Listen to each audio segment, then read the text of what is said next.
میں تو یہ سمجھتا ہوں کہ الطاف بھائی نے ہمیشہ جس طرح عاطف بھائی نے کہا, آپ نے کہا کہ ان کو عقل کے ناخن لینے چاہیے, الطاف بھائی نے ہمیشہ کہا ان اداروں سے کہ نفرتوں کی دیوانوں کو تمہیں گرانا ہوگا, عوام سے محبت اور خلوص سے پیش آنا ہوگا, تمام گزشتہ اپنی کوتاہیوں اور اپنے کیے ہوئے ناپسندیدہ اور ناجائز عمل کی معافی مانگ کر اب محبت کی راہ پر چلنا ہوگا. یقین کریں پھر آپ کو ترانے بنانے کی ضرورت نہیں ہوگی, آپ کو بینر لگانے اور اپنے جلسے جلوس اپنے لے پالک گنڈوں کے ذریعے جلسے جلوس کرنے کی ضرورت نہیں پڑے گی. آپ کو خدا کی قسم اس فارمول کو آزمائیں جو الطاف بھائی نے آپ سے کہا ہے, آپ کو حیرت انگیز تبدیلی اور خوشگوار ماحول دیکھیں گے.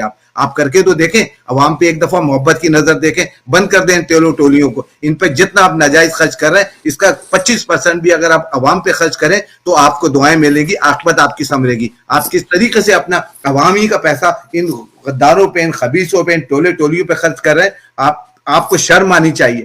آپ کو تاریخ کبھی معاف نہیں کرے گی. لعنت جیسے بہت چھوٹا لفظ لگے گا تاریخ داں کو بھی لکھتے ہوئے, مورخ کو, کہ میں اس کے ان لوگوں کے لیے کیا وہ لفظ لکھوں جو کم سے کم آنے والے نسلوں کو عبرت ہو اور وہ پہچانے کہ یہ کون لوگ ہیں.